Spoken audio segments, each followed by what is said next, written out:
अस्सलाम वालेकुम। I hope you are all doing great. तो आज मेरा what I eat in day 3 है। तो आज इस बोट के सबसे पहले मैंने तुखमलंगा वाला नीम गर्म करके पानी पिया था, जो कि मैंने रात भर भिगो के रखा था। उसके साथ मैंने एक पीस लहसुन का खाया था, और नाश्ते में मैंने एक मग विदाउट शुगर टी बनाई थी, और साथ मैंने छोटा सा पराठा था वो भी पूरा नहीं लिया था, और साथ अचार का पीस लिया था। और लंच में मैंने चावल लिए थे, साथ मैंने शाम में एक ली थी खीरा लिया था, और साथ ये छोटी सी रोटी ये हाफ़ मैंने ली थी बैंगन के सालन के साथ। ठीक है, ये इसकी रेसिपी मैंने अपलोड की है, आप मस्ट ट्राई कीजिएगा। ये बहुत ही टेस्टी बना था, जिनको नहीं भी पसंद उनको भी पसंद आएगा।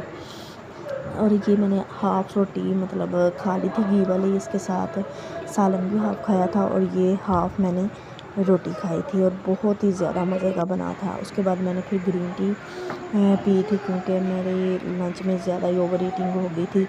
उसके बाद मैंने डिनर में भी बैंगन का सालन लिया था, जो कि मैंने अपना अलग से बनाया था विदाउट घी, थोड़ा घी यूज़ करके। उसके साथ मैंने ये चपाती दी थी, लेकिन ये मैंने हाफ़ खाया था। उसके बाद मैंने फिर ग्रीन टी पी थी, और ये मेरे पूरे दिन का खाना पीना है। ओके, अल्लाह हाफिज़।